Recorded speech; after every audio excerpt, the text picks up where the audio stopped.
Bonjour à tous. Pour sa dernière édition de la saison, Église du Monde porte son attention sur le Mali. Ce pays d'Afrique de l'Ouest de près de 19 millions d'habitants, majoritairement musulmans, est en pleine crise politique après les élections législatives du 29 mars entachées de fraude. Depuis le 5 juin, des foules immenses descendues dans la rue demandent le départ du président Ibrahim Boubacar Keïta, élu en 2013. Ce mouvement contestataire, le M5, est porté par un imam, Mahmoud Dicko, tenant d'un islam wahhabite. Alors cette crise politique, elle intervient dans un contexte d'insécurité croissante. Le Mali est en effet confronté depuis 2012 à une montée en puissance du djihadisme.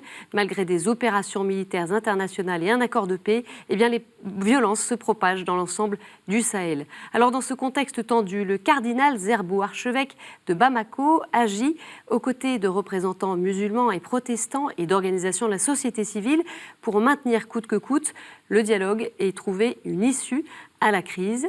Ce n'est pas la première fois que l'Église, voire respectée, joue un rôle de médiation dans les crises successives qu'a connues le Mali. Bien que minoritaire, la jeune Église du Mali assure un rôle social important auprès des Maliens à travers ses écoles et centres de soins. Alors, quelle est la situation sur place? On fait le point avec notre invité, Guillaume Diallo. Bonjour. Bonjour, madame. Merci d'être avec nous. Vous êtes président de l'association Magnificat, l'association des catholiques maliens de France. En effet. Vous êtes ici depuis de nombreuses années, mais vous retournez régulièrement dans votre pays. Alors, comment est-ce que vous observez, vous, depuis la France, la crise qui secoue votre pays? Bon, j'étais un peu dans la politique également, parce que j'ai représenté un parti, la section d'un parti politique ici. Donc, c'est vous dire que je suis quand même au fait de tout ce qui se passe. Et avec les réseaux sociaux actuellement, nous, on est au fait des actions de ce qui se passe au Mali. Vous êtes inquiet? Très inquiet, très inquiet. Pourquoi?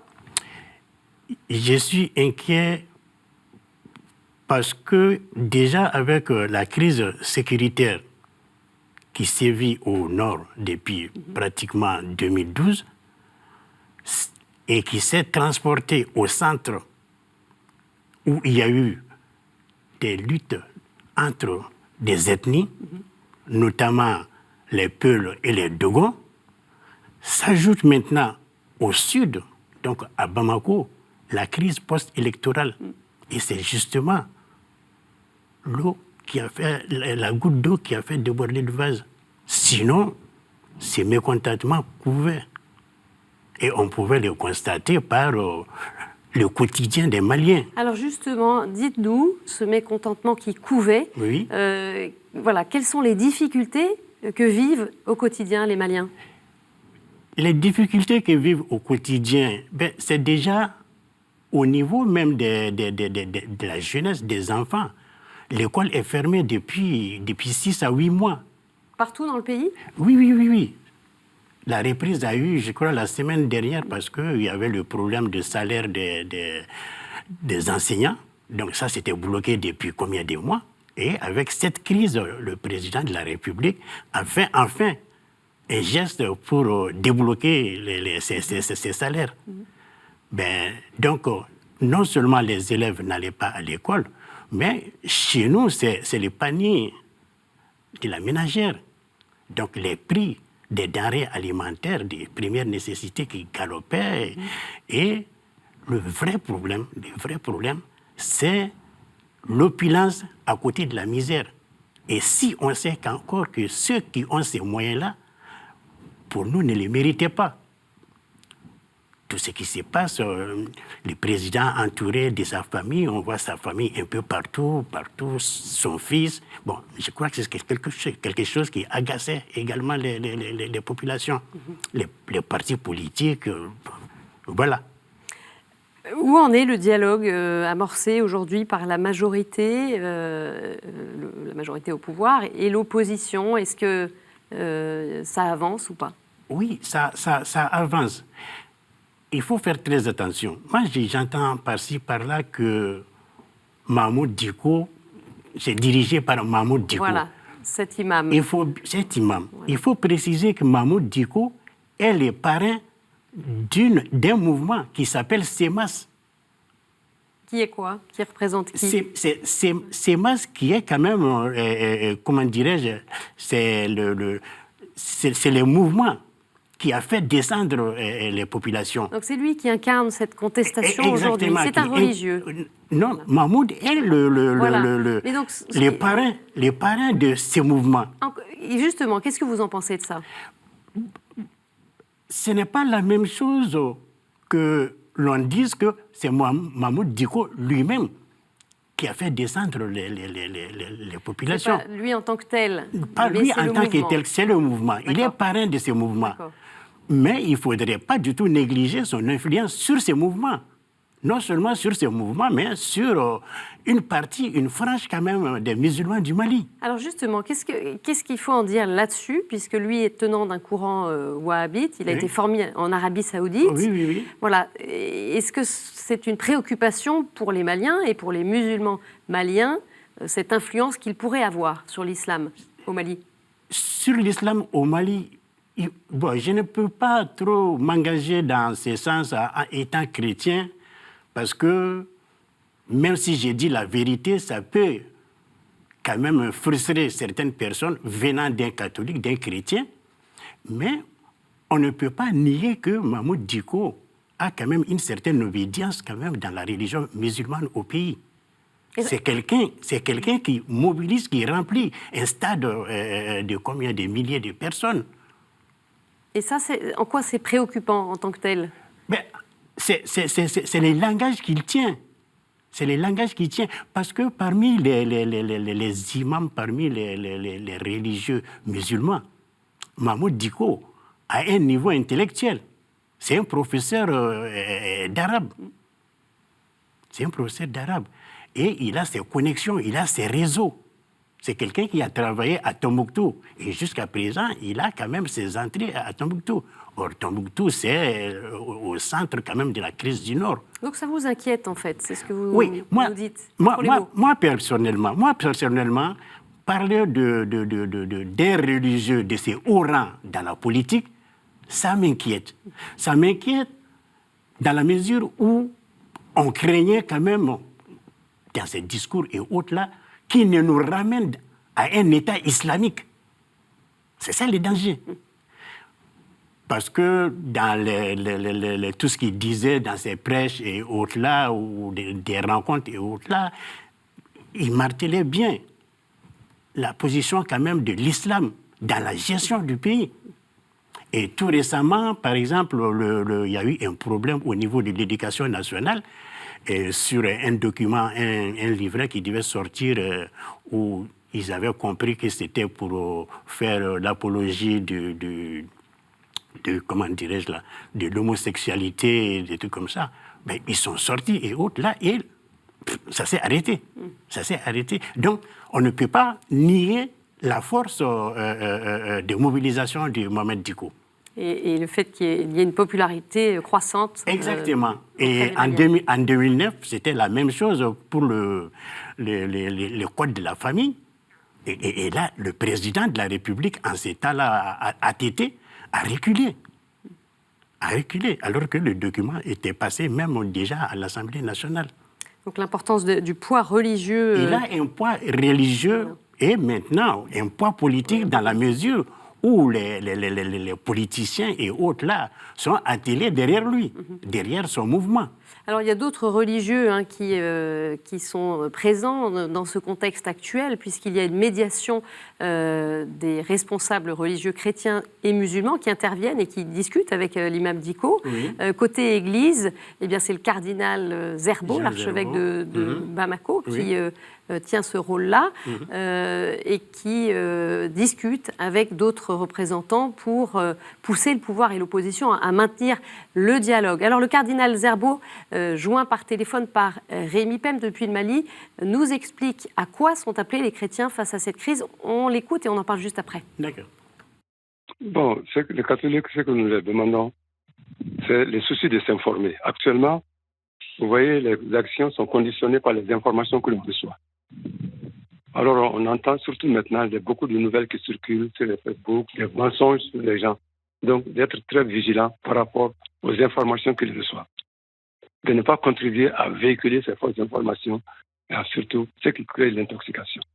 Donc s'informer, mais toujours dans le souci de faire la vérité. Le second élément aussi, c'est qu'ils s'engagent. Ils s'engagent.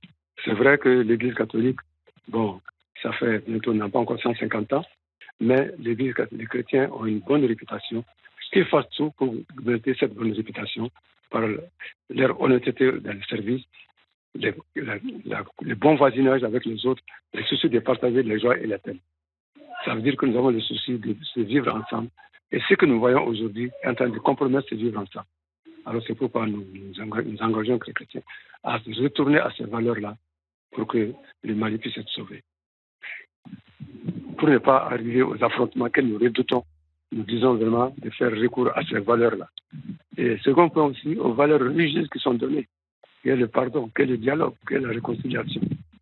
Et c'est ce message que nous donnons non seulement aux chrétiens, mais nous donnons à toutes les personnes de bonne volonté. Voilà un peu comment l'Église se situe aujourd'hui. Nous prions pour la paix au Mali. Nous prions pour que le Seigneur nous délivre aussi de cette pandémie qui est là, qui s'ajoute. Donc, on a plusieurs sources de conflits, mais seul Dieu sera nous en tirer. Et c'est cela notre foi. Nous croyons, malgré les difficultés, que le Mali peut s'en sortir. Voilà une réaction, Guillaume Diallo, sur ce message. Oui, moi cet appel aux chrétiens à s'informer, oui, à ne pas faire circuler de mauvaises informations. La bonne réputation des chrétiens qui sont connus pour aussi être Oui, son rôle, c'est envers les chrétiens d'abord. Oui. Mais ce qu'il dit, c'est valable pour tous les Maliens.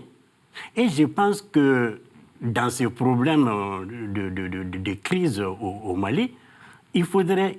Moi, je préfère qu'on parle des Maliens que de parler des catholiques, des musulmans.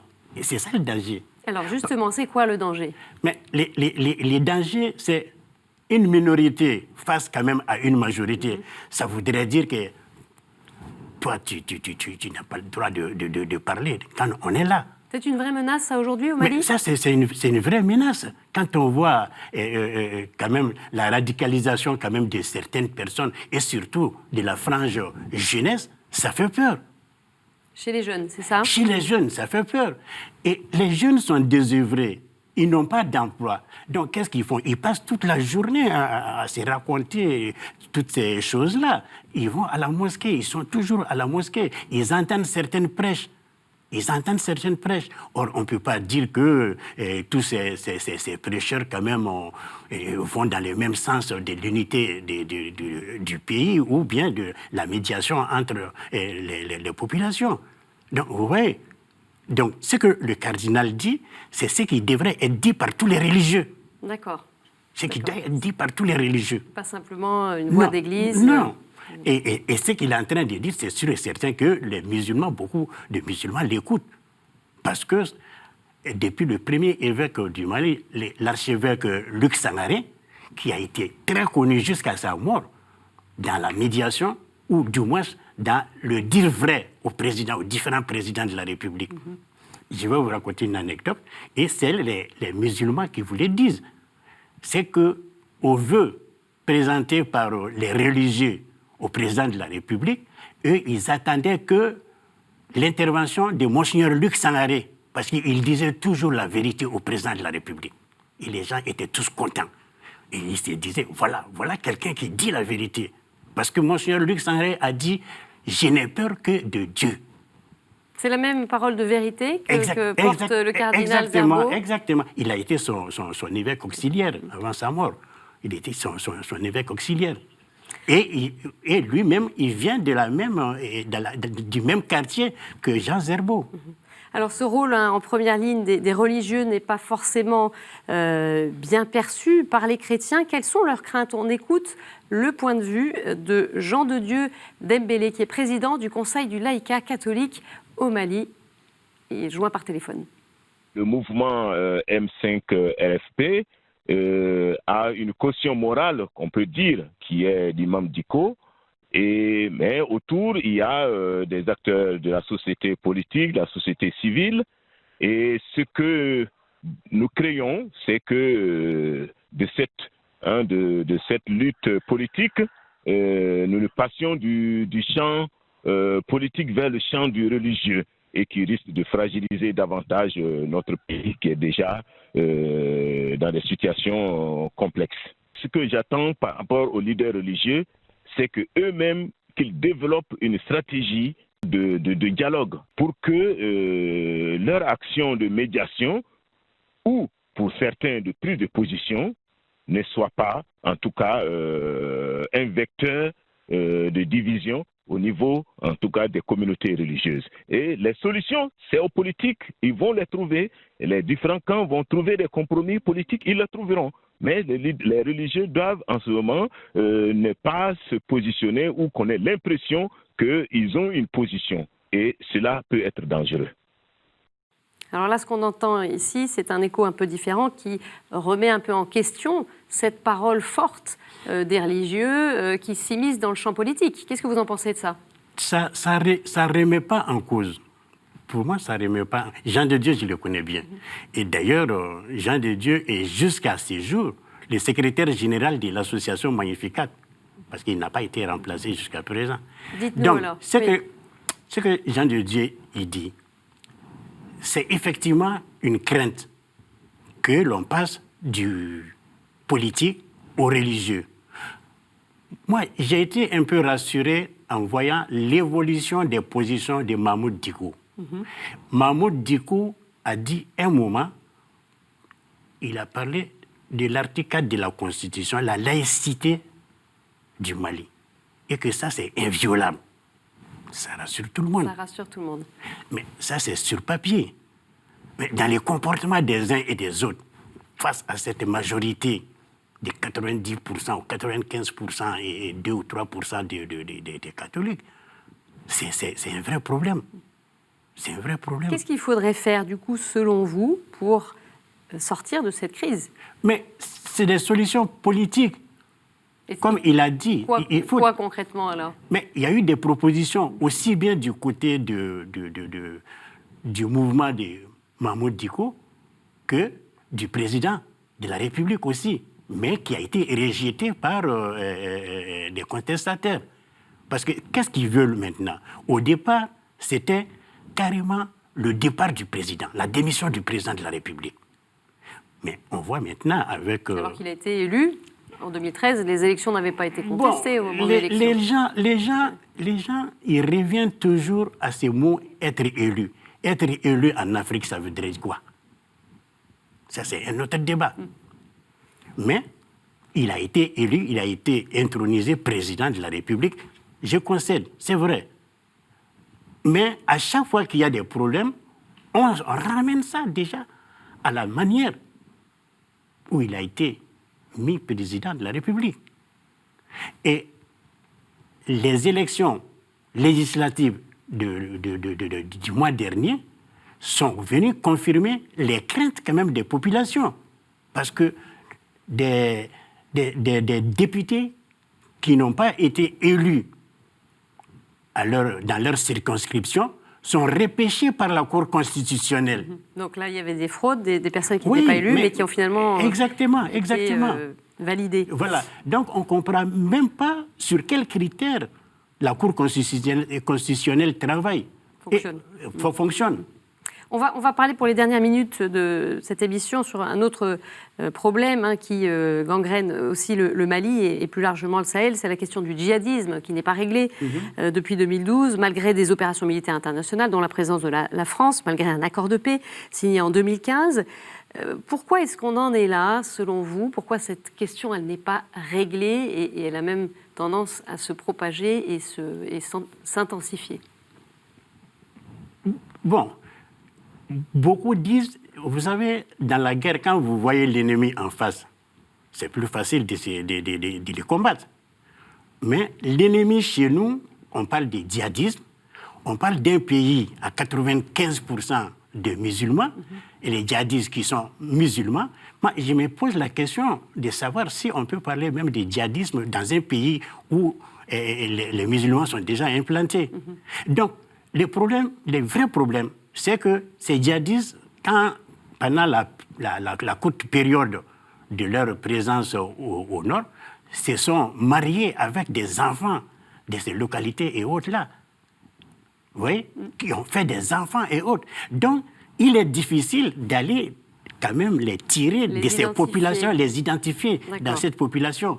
Malgré la présence internationale. Exactement. Donc, française notamment. Oui. Comment est-ce qu'elle est perçue, cette présence? Alors, précisons que le chef d'Al-Qaïda, chef historique, a été éliminé par les forces françaises le 3 juin. Oui. Bon, comment est-ce que les Maliens voient l'intervention française? Je vais vous dire franchement, dans cette crise, quand vous parlez de Koufa, c'est-à-dire Koufa, comment dirais-je, les religieux qui dirigent les peuples dans les Massina, et Yagagali, qui est l'autre dans le nord, ce sont les deux qui ont conduit ces guerres-là au Mali. Donc quand vous parlez de la mort de ces deux, les Maliens, ils comprennent. Mais celui dont on parle d'Al-Qaïda et autres là, ça leur dit absolument rien.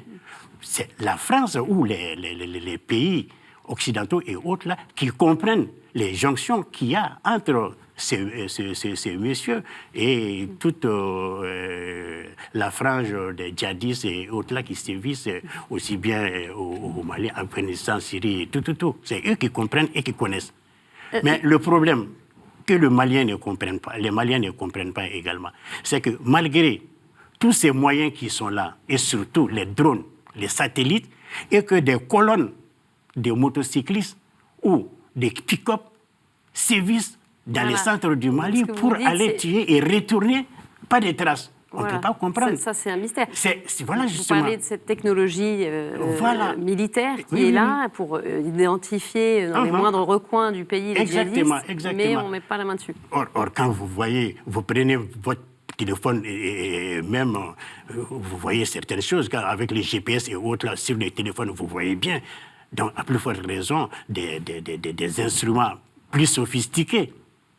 Donc cette menace qui est toujours là, qui est un peu latente à tout moment et on ne sait pas où elle agit, les attentats sont réguliers? Oui, les attentats sont réguliers et surtout quand vous posez des mines, des véhicules, des usagers maliens innocents, des transporteurs, des cars et autres là, qui montent dessus, qui tuent des gens.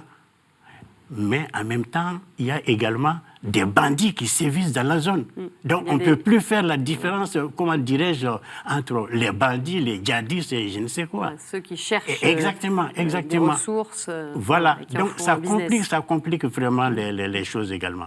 Alors, une dernière question. Quelle piste d'espérance, quand même, pour une sortie de cette crise multiple? On le comprend bien. Et quel rôle peuvent jouer les chrétiens? Oui, les chrétiens, comme les musulmans, nous, c'est dans la prière déjà. Si on croit en un Dieu qui pardonne, en un Dieu qui veille sur nous, je pense que ce langage quand même œcuménique pourrait quand même nous aider à mieux nous aider à mieux parler entre nous et trouver une solution commune. C'est ça. Le problème, quoi qu'on dise, les jours où ça pétera, excusez-moi du mot, ça pétera, ce ne serait pas musulmans et catholiques, ce seraient les Maliens, tous les Maliens. Tous les Maliens. Donc poursuivre ce dialogue à tous les échelons. Et nous, je crois qu'on avait vu un peu ces problèmes venir. Quand j'ai dit ces problèmes venir, l'association Magnificat a organisé l'année dernière, lors des festivités du 49e anniversaire de notre indépendance, à l'UNESCO, une conférence sur le dialogue religieux comme facteur de cohésion sociale. Et le ministre était là, comment dirais-je là, le nonce apostolique était là également. Et on a parlé de ces problèmes. Donc, de faire en sorte qu'il y ait cette union fraternelle entre les Maliens au-delà des appartenances religieuses. Merci beaucoup, Guillaume Diallo, pour votre témoignage. Avant de terminer, je voudrais quand même m'incliner devant la mémoire de tous ceux qui sont tombés, aussi bien nos soldats FAMA que les soldats étrangers qui sont venus quand même nous aider au Mali. Donc, en même temps, J'ai une pensée pour la sœur Gloria, Cecilia Gloria, Voilà, une qui est religieuse. depuis 2017 une religieuse colombienne, donc qui est en captivité avec les djihadistes. Et le 25 mars, tout près, le chef de l'opposition malienne, Soumaïla Cissé, a été kidnappé lors de la campagne électorale dans la zone de Niafunké. Donc j'ai une pensée pour ces deux-là précisément.